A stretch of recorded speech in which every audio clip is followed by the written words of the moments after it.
Great, awesome.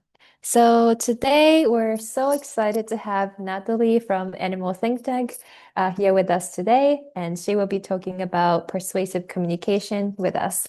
Natalie is a narrative strategist at Animal Think Tank, and she's involved in public opinion research and message testing to better understand which communication approaches are most persuasive. She also analyzes other movements and campaigns to inform narrative strategies for animal freedom. Today, using insights from public opinion research, Natalie will guide us to explore which communication strategies are most persuasive for different audiences and which cause reactance. You leave with a clear framework for how to apply these tried and tested approaches in your own messaging. This sounds like very useful for activists, advocates in any stages and any approaches. So I hope you get something valuable from this webinar. So yeah, before further ado, let's welcome Natalie. Hi, thank you everyone. I'm excited to be here. I'm just going to share my screen and hope we have no tech issues.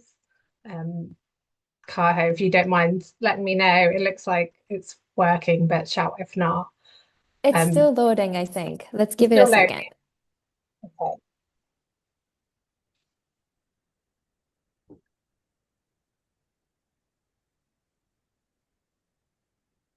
Great, I see it now. Yeah, okay, perfect. Hi everyone, I'm really excited to be here. So this talk is going to be talking about persuasion strategies for changing people's hearts, their minds, and hopefully their behaviors as well. So at Animal Think Tank, we do a lot of public opinion research. So that is in the form of large-scale opinion surveys, interviews, and focus groups, as well as lots of message testing as well. So that's what this talk is going to be based on, a lot of our findings from our public opinion research. So in this talk, what we're going to be focusing on is firstly, understanding audiences who we're trying to reach and how, persuasive narratives, and then lastly, some tried and tested messaging approaches that we found have worked. So just to say, yeah, slides can be shared after, along with links and guides to links to guides and resources. So don't feel like you need to write notes if you don't want to. Just a bit of a caveat around context and relevance. So Animal Think Tank is based in the UK, and all of these kind of communication strategies are based on UK public opinion research. So many findings are grounded in kind of shared human psychology and will likely resonate across cultures. But just wanted to caveat, like, ideally messages should be tested and really adapted to local contexts. So just putting that frame in mind. So, firstly, understanding our audience. This really is foundational before we even think about writing a message, any type of communication. Is trying to understand who is our audience for who we're communicating with. So sometimes we can kind of fall in the pitfall of thinking there's just one audience and that audience is the general public. But that really is not the case. There are many different audiences that we can reach. So one message might resonate really well with a particular audience, but it might actually also cause a lot of negative reactance to other audiences. So a really helpful framework to think about audiences is called the spectrum of allies. Some of you might have come across it before. And it's 5 key segments. And here on the far right is what we call active allies. So that would be all of us here in this webinar today.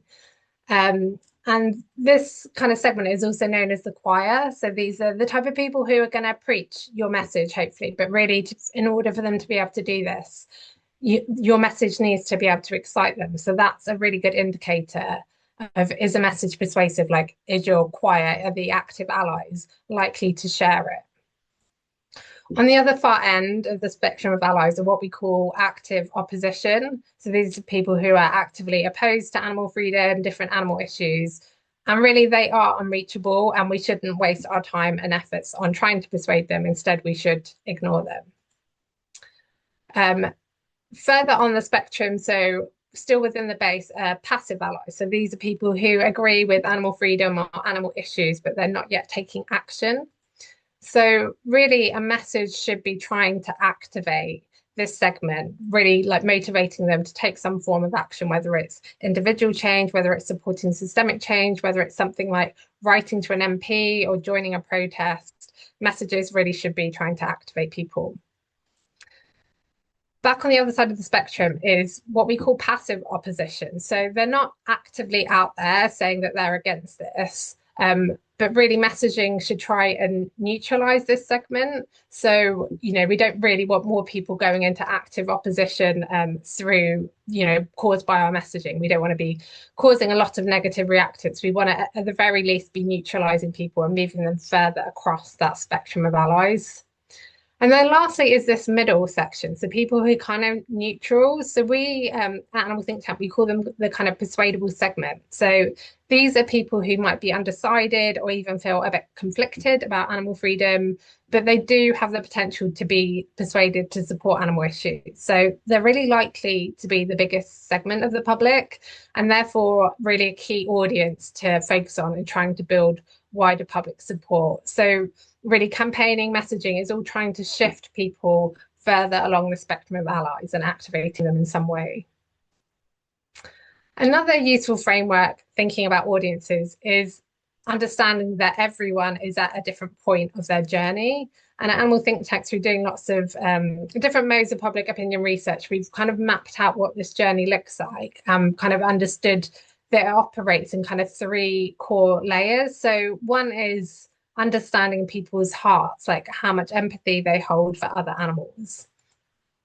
And then it's mindsets. What are people's beliefs and attitudes around a particular issue, around animal freedom in general? And then lastly, where are people on their kind of like actions, behavior journey? How likely are they to take action? How much have they even been thinking about this? So this is a very simplified framework. Like we have one, I'll be sharing a QR code to one of our guys that goes more in depth about this. But this is really mapping out like where people might be in terms of their journey. So someone who's further back in their journey, they might have apathy for other animals. They might not even have sympathy, let alone empathy for them. So they might not consider their needs at all.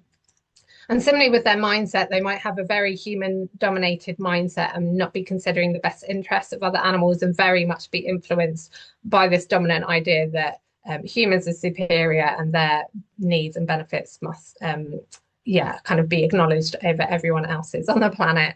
And then actions. So these people aren't even thinking about this issue. They're really firmly in that pre-contemplation stage. So thinking that some people are really far back on their journey, whereas others might be much further along their journey. They might already have some empathy for some animals. That might be animal companions or particular animals who live free in the wild.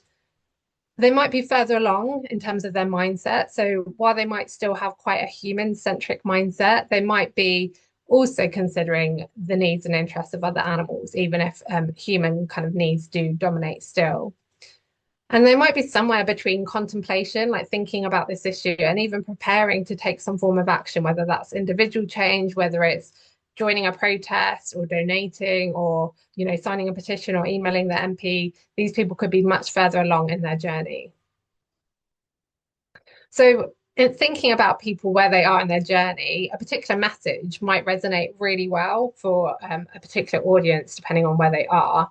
But if other people who are further back on that journey, that message is not going to resonate with them and it actually might cause negative reactions. So, for example, if our messaging is using potentially quite graphic images of animals suffering and dying, that might work really well for particular audiences who are further along their journey. They already have empathy for some or many animals. And this message is going to resonate because they're going to understand the urgency and hopefully want to take some form of action. Whereas people who are further back on their journey, this kind of imagery, they don't want to engage with it. It might make them angry or defensive or shut down. So it's just thinking about different audiences and how they might respond to what's in our messaging. Similarly, with messaging like go vegan, this might work really well for someone who's much further along their journey, has been contemplating this, might even be in the preparation stage. And this acts as a really great nudge to show them there's something you can do, there's change you can be part of. But for people who are further back in their journey, this is received as a command, as a directive, as something they don't really want to do. And this is often why you'll hear the kind of stereotype of militant vegans. And it's those people that feel like they're being told to do something they don't want to do. So, again, thinking about how our messaging is going to land with different audiences, depending on where they are in their journey and where they are on the spectrum of allies. So really, this is thinking about how there is not just one audience, there are many different audiences. And all of these audiences are at different points of their journey. And our messaging is really supposed to help them move further along their journey, nudge them in a way that's not going to create negative reactance. And all of this is about thinking how this calls for different messaging for different audiences. So one segment of people who might be kind of further back in their journey is they adopt this strategy of ignorance is bliss. They really don't want to know what is going on. If they see those kind of graphic images, they're going to turn away. So how do we reach these kinds of people? Really taking a more gentle, respectful approach is more strategic and more persuasive. So really helping them understand other animals, like building connection and familiarity with them could be one approach to go rather than going straight in there with quite graphic imagery. And we found that narratives around animals' abilities can be really persuasive to these types of people. And just to say, we're going to be diving much more into narratives in the next section. And then another segment of people might be the kind of people who agree that what is happening to other animals isn't right, but they kind of hold that futile mindset that even though this isn't right, change is impossible. So why should we try and do anything? So the best way to try and engage these people is to take a hopeful, future-focused approach and to really show that society is already transforming and they can be a part of that, whether that's through individual change or supporting systemic change. But it's really about communicating that change is already happening. So it kind of circumvents that idea that change is impossible and people are understanding change is already happening, it's possible. And a narrative around social progress can be really persuasive to these kinds of people. And again, I'll dive more into this narrative in the next section coming up. So in summary, understanding our audiences is really key to writing persuasive communications, to reaching the audiences we want to reach. So it's thinking about who is most likely to be moved by your campaign or a particular issue, what messages are most likely to resonate with them for that particular audience or audiences even, and how can you effectively reach them? So it's about when you understand your audiences, it's knowing who are the people they're likely to trust, like the trusted messengers, what kind of channels and platforms are they using and kind of getting their information from, what kind of events might they go to or forums might they use, and really understanding how not only can you tailor your messages to these kinds of people, but how can you effectively reach them? So there are different ways to understand audiences, and you don't need to be part of a think tank or doing lots of research to even understand that. There are more simple ways. So firstly, like there's lots of existing data out there. So look at public surveys, look at academic studies to really understand what are the baseline public attitudes around a particular issue that you might be campaigning about or messaging about. You can even run informal focus groups. You can gather kind of anywhere between 4 and 10 people to discuss a topic related to a particular issue or campaign. And this can be really helpful in revealing what are people's barriers, what are the potential opportunities. And this can also inform not just your approach to campaigning, but also your messaging. So you can recruit people in different ways. There's kind of participant recruitment sites online. You might even use sources like Reddit, or you might even just go on the street and try and see if people will talk with you for maybe a small incentive. Another way to understand different audiences is observing online spaces. So watching how people talk, in particular forums, what are they commenting, what are they posting, what are they sharing, like what are they saying? Like who are they trusting and which narratives gain traction? There's a lot to learn from observing online spaces, especially if you're using different online spaces where particular groups go.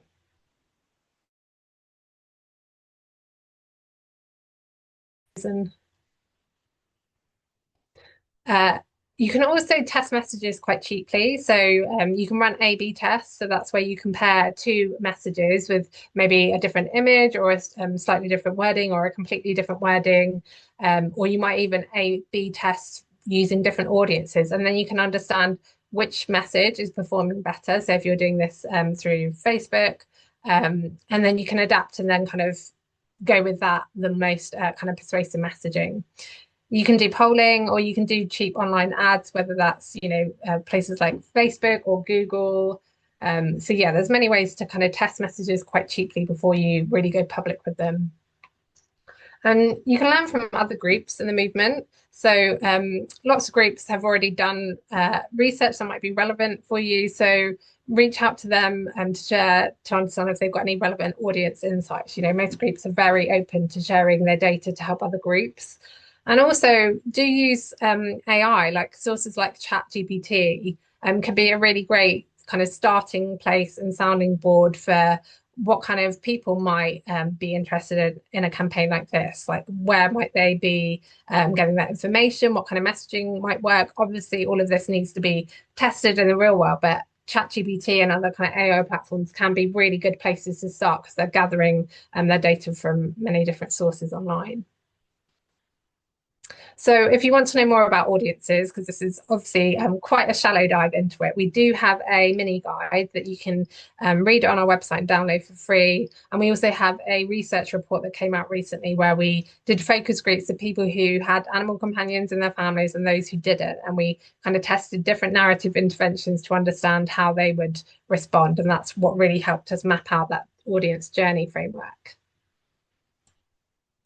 So secondly, going to be talking about persuasive narratives.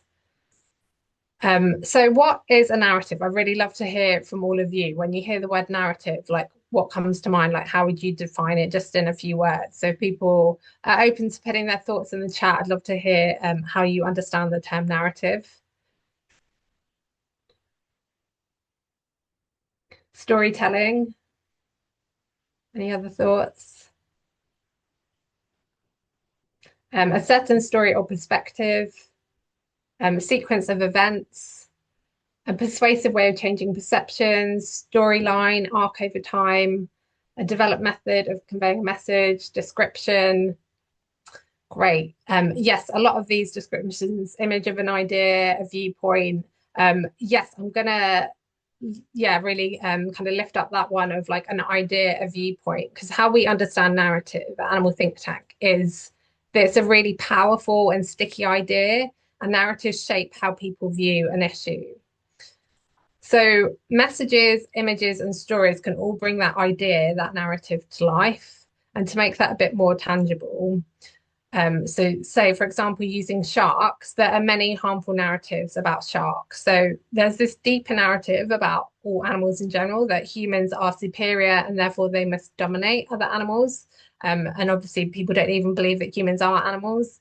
Pulling from that kind of quite harmful, deep narrative is this narrative around sharks as ruthless killers. And this is really reinforced by many stories like Jaws. I'm sure many people have seen these kind of horror films, and then messaging like the only good shark is a dead shark. So these kind of messages, these kind of stories are really reinforcing this deeper narrative that sharks are ruthless killers, which is then reinforcing this idea that humans are superior, they must dominate other animals.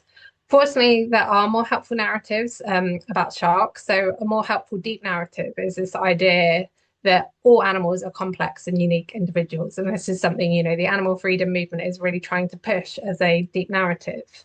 Then, in terms of sharks, there's this narrative that sharks have emotions, they have intelligence, they have cultures. And there's a documentary that came out recently on Netflix, if anyone has seen it, called The Shark Whisperer. And that is really drawing heavily from that narrative, showing how sharks have unique personalities, they're really curious, they can be playful, really challenging harmful stereotypes and narratives around sharks. And even animated children's films like Shark Tale can be helpful. I mean, even though they're kind of anthropomorphizing sharks, the main protagonist, the main character in Shark Tale, was a vegetarian. So they were directly like flipping that stereotype on its head. And then there can be like helpful messages, like sharks are the ocean's oldest guardians, and if we don't have sharks, we don't have oceans. So these more helpful messages, these more helpful stories can really reinforce the narratives that we want to push. So Um, in terms of persuasive narratives, sorry, harmful narratives, I've got something blocking the top of my screen. There we go. So yeah, there's many harmful narratives we're up against as a movement, and through doing lots of focus groups and public opinion research, we see the same kind of harmful narratives brought up over and over. So one of them is that humans are not animals. Another one is humans are superior. Animals exist for human benefit. Animals are stupid, they don't have feelings. Eating animals is necessary, it's natural, it's normal, it's nice. It's okay to kill animals if they've had a good life. And then, even if people agree with our issue, change is impossible is also a really harmful narrative because it just reinforces this idea of futility and that no one should take any form of action or make any change. And I'm sure there's many other harmful narratives you've encountered in your own advocacy as well. So fortunately, there are persuasive narratives that can almost act as an antidote to more harmful narratives. And through lots of public opinion research and message testing, Animal Think Tank, we've so far found 4 persuasive narratives that can increase support for animal issues with some people. Obviously, not with everyone, but yeah, with some segments, with some audiences, with some people, these narratives were persuasive. So firstly, there is the narrative of animal abilities, which I mentioned earlier. So this is really about communicating this idea that fellow animals, they feel complex emotions, they have unique abilities, they have personalities, desires, interests, intelligence, cultures, like really showing that other animals are really complex and unique individuals. This isn't a new narrative. It's one that's been out there for a long time, and it's really about communicating that other animals have dignity that should be respected. They have agency, and their abilities can inspire awe in us. So, for example, this might be stories or messages that show other animals who have survived and now living in sanctuary. I'm sure many of you are familiar with Esther, the Wonder Pig. She really challenged that stereotype of pigs being dirty, and she was kind of reframed as a family member and shown how pigs are not that different from dogs.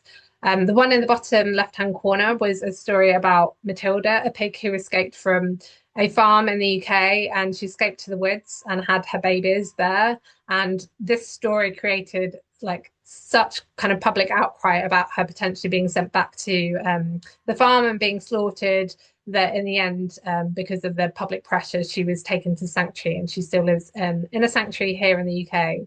And then, as I said, some messages, some stories can really invoke a sense of awe around other animals' abilities, particularly abilities that humans don't have. And thinking about, many superhero characters like Batman, Spider-Man, Catwoman, this is all like recognizing that other animals do have really incredible abilities.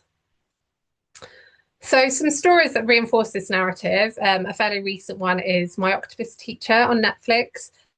And, this really put the spotlight on an animal who isn't normally spotlighted at all, and showed this one individual as a really curious, intelligent, empathetic individual, and actually framed her as the teacher, as the name suggests, and her kind of human diver friend as her student, as someone who had something to learn from her. Another really great documentary, also on Netflix, is one called Blackfish. I'm sure many of you familiar with this. It was actually so popular, it got coined as having the blackfish effect because there was so much public outrage after watching this documentary that it really impacted SeaWorld. And this could have been a story about a killer whale who killed human trainers, but actually what it was a story about mental health, about like individuals suffering, being taken from freedom, them resisting their oppression. So it really drew heavily from the animal abilities narrative. And, that is a very persuasive narrative as Blackfish shows. Another persuasive narrative we found is social progress. So it's communicating this idea that we're continually evolving as a society, and that animal freedom is really a step forward in our progress to becoming a fairer and a kinder society. So it's about communicating that we're evolving together towards a better future and reminding people that, other social justice issues were once seen as crazy or extreme, but now we look back and think like how grateful we are that people took to the streets and people changed the narrative about individuals, and that actually animal freedom is just the next step in our progress as a society. There's stories, I don't know if anyone's familiar with this, it aired in the UK probably about 10 years ago, called Carnage, and it was a kind of comedy mockumentary. But what was really interesting about it was set about 50 years in the future. And it was a future where veganism was the norm, and newer generations had never witnessed what had happened to other animals. But when they heard about it, they were absolutely shocked and outraged that this could ever have happened. And people who had lived through this time were kind of going to grief circles to process how they had been complicit in that. And it was all done in a very humorous and disarming way. So it really framed veganism as moral and social evolution, and that this was progress for society. Some of you might be familiar with this documentary also on Netflix called The Game Changers, which really frames plant-based living as the future, as the optimal diet, as a way we should all be thriving. So kind of the new norm. So really pulling from the social progress narrative. Another narrative we found can be persuasive for some people is a values and morality narrative. So communicating this idea that as caring people who want to live in a fairer and kinder society, supporting animal freedom is really the right thing, the moral thing for us to do. It's really about us living in line with our values as a society. So it's about communicating that, we know the right thing to do. So, for example, when other animals are in distress, like many humans will come to their aid at moments notice. Like it is in us to help others. We recognize other animals as not dissimilar to us. So really pulling from that values and morality narrative. Some of you might be familiar with the documentary called Earthlings, which really framed using animals as a violation of society's moral values. I remember watching it just before I went vegan, and this was the thing that gave me the nudge to really drew heavily from the morals, the values and morality narrative. Another one, which was really popular quite a few decades ago now, I remember watching when I was a kid, was a film called Babe. And it featured a pig who didn't want to be farmed, who actually wanted to be a sheepdog. And this film really kind of changed a lot of people's hearts and minds. And actually, sales of pig flesh went down after this film came out, because people really understood, could empathize with other animals. And quite famously, the actor in it who played the farmer went vegan through making this film.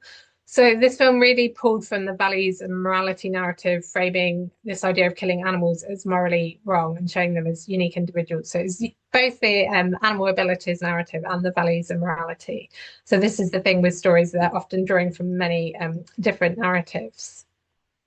And then another narrative that we have found persuasive is this idea of a bigger us. So communicating that we share experiences and similarities with other animals, and we're all part of a larger community that shares the same home. So it's about communicating that, other animals are our cousins, that we are similar in all the ways that matter, that we all want kind of connection and comfort, that we can be curious and playful, and that we want to interact.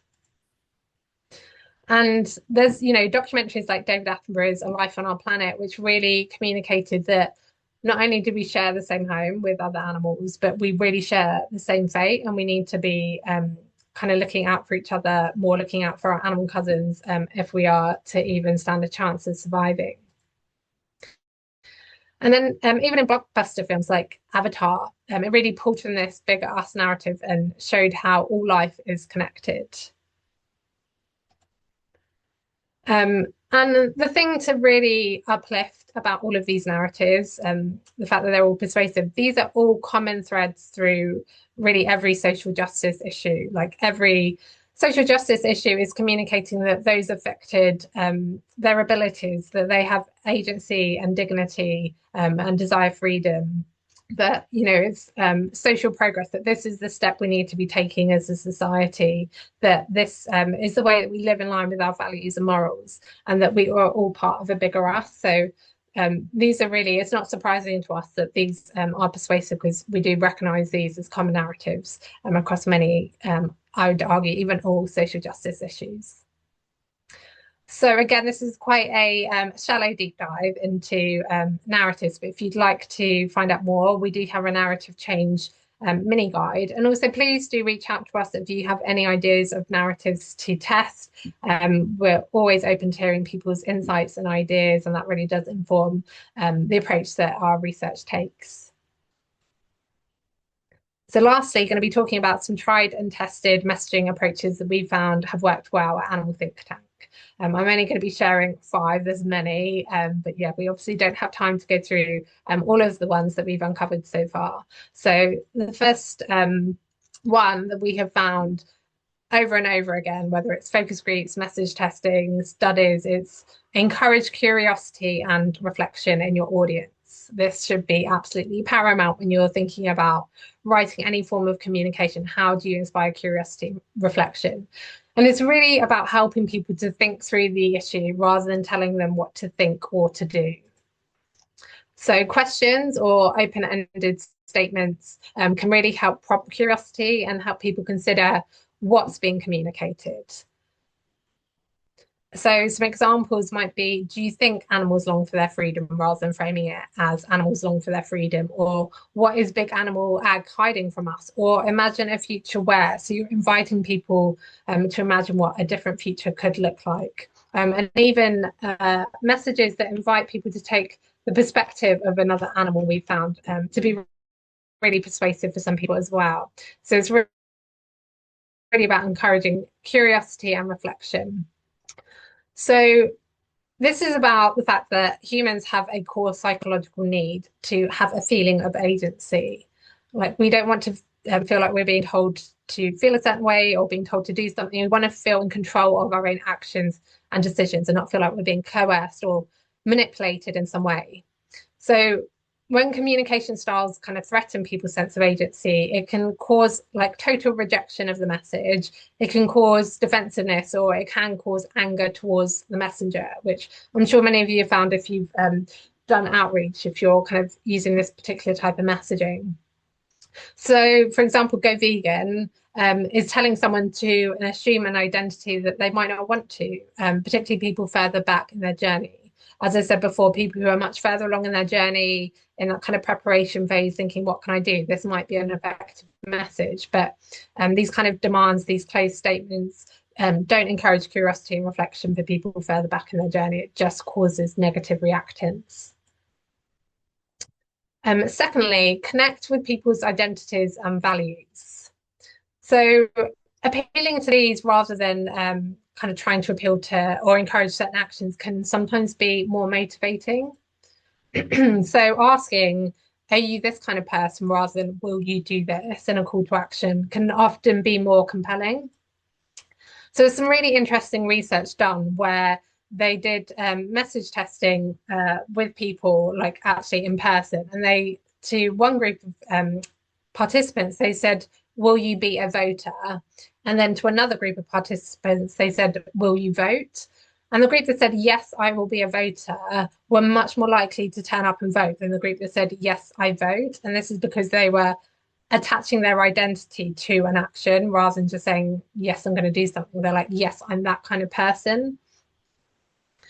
And other research was done, this was with children, where they said to some children, will you be a helper? And then they said to another group of children, will you help? And again, the children that said, yes, I am a helper, were much more likely to take that action than others that said, yes, I will help. So again, just trying to connect with people's identities can be much more powerful.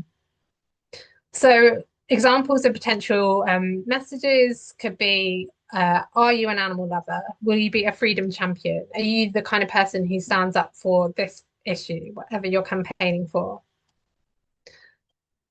So it's really about appealing to people's best selves because most people want to maintain a good person identity. They do not want to be made to feel like a bad person. So we really need to connect with their better selves. So if our messaging is making people feel guilty or ashamed or responsible in some way, it can really repel those audiences rather than engage them. And it can make them angry, it can make them defensive, or it can make them shut down entirely. So examples of kind of messages would be stop killing animals. So really framing people as the entire problem here, and that they are actively killing animals. Don't support animal abuse. Go vegan. These are all kind of messages that can be received in some way as blaming and shaming. The third tip is use journey stories. So it's really about sharing stories that reveal how people change their mind about an issue. And there's many great kind of real world examples in other social justice issues, but one we cite a lot. Animal think tank is Freedom to Marry, and they did lots of TV ads where they had, people who worked in the police, people who were clergy, men, firefighters talking about I used to be against marriage equality, but then I started thinking about this, or I met this person and I changed my mind. And it was really powerful and was a big factor to why that movement, that campaign was eventually successful. So journey stories are really powerful, and they're really strategic because they can acknowledge people's concerns directly, like straight up, while showing that change is something positive and possible. And it really helps kind of build a bridge because if someone's having doubts, by acknowledging, yeah, we understand how you feel because I also felt that way. If you're using a particular messenger they can relate to, but then showing this is why I changed my mind can really be the bridge that can help move people along. So journey stories can be really, really powerful. So examples for our movement, it could be stories of former farmers, like people who work in the industry talking about how they changed their mind. Like this is incredibly powerful rather than someone who's just not just, but someone who's an activist talking about why they changed their mind might not be as relatable as hearing stories from people who currently or used to work in the industry. Similarly with vets or industry vets who are now blowing the whistle, these are kind of people who have taken on professions that care about animals. They're respected and they're kind of seen as experts. So their kind of journey stories can also be really powerful.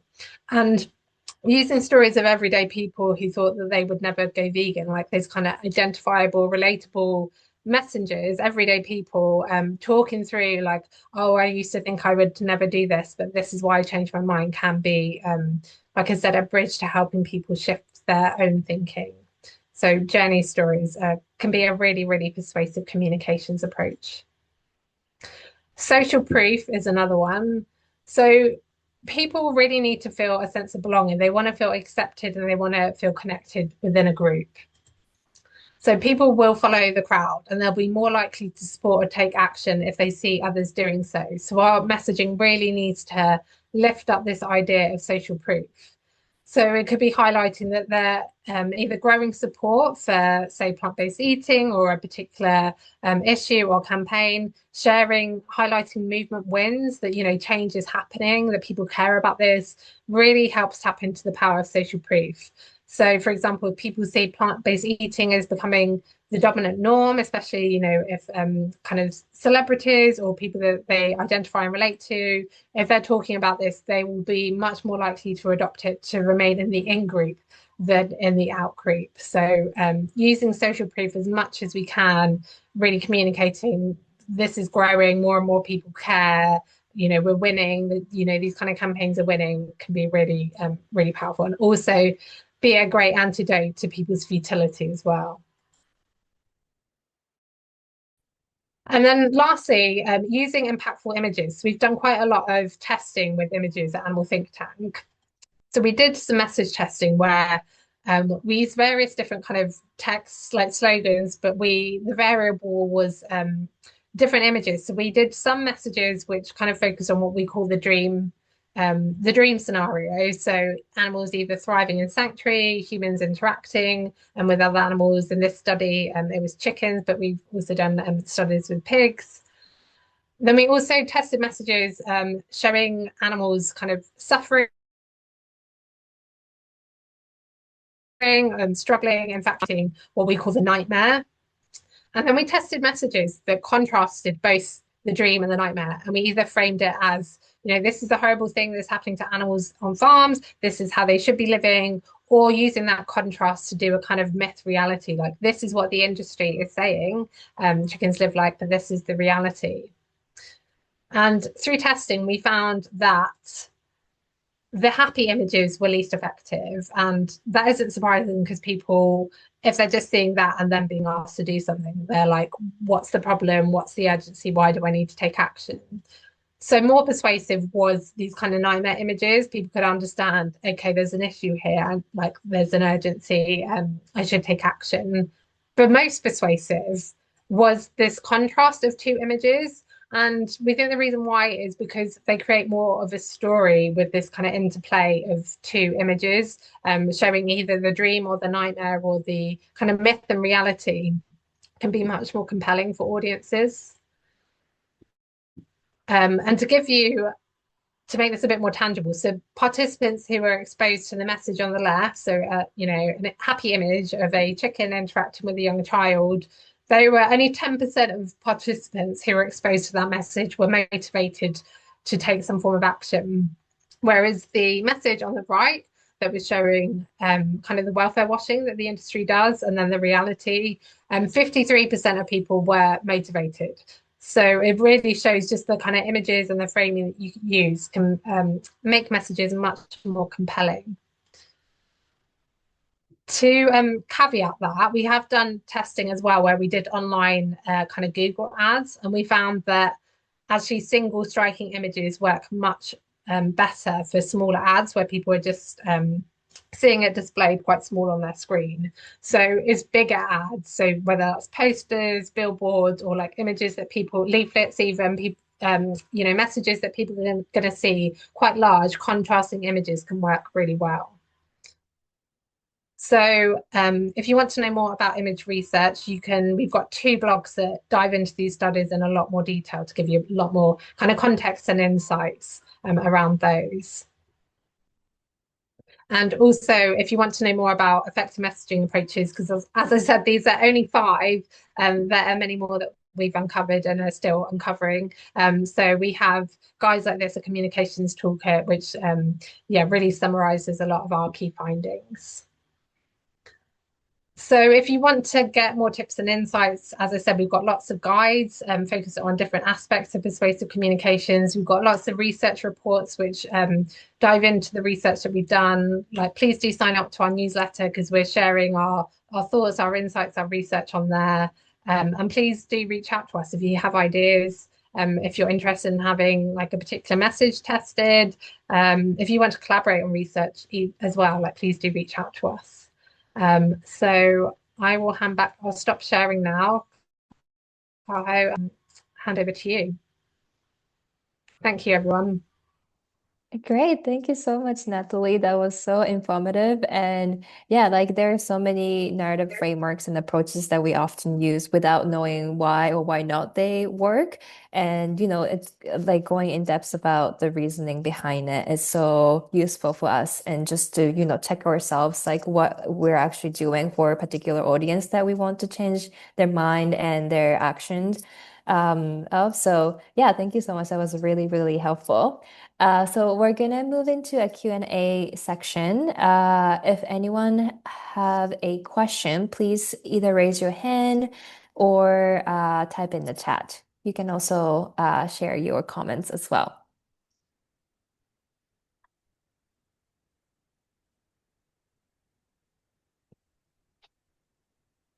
Anyone? No Maybe. public, everyone. There's one question from Han. Has your research been done on different culture groups? Are you able to define what you mean by different cultural groups? I don't know if that person's able to explain a bit more in the chat. But I mean, just to say, at the moment, the research that we have been doing has been more kind of statistically like nationally representative in the UK, and we are at the point now where we're kind of understanding, okay, some messages, some framing, some narratives are more persuasive, but we want to dig deeper into who are they persuading. So a big research project we've got coming up both this year and next year, because it's going to be so massive and intensive, is audience segmentation. So we're doing it in a number of phases. One is around people's openness to eating plant-based, and then another segmentation around people's empathy, their attitudes, their kind of ethics around different animal issues, and then seeing how they overlap to understand different audience segments, and then from that do message testing to understand what might resonate better with different groups.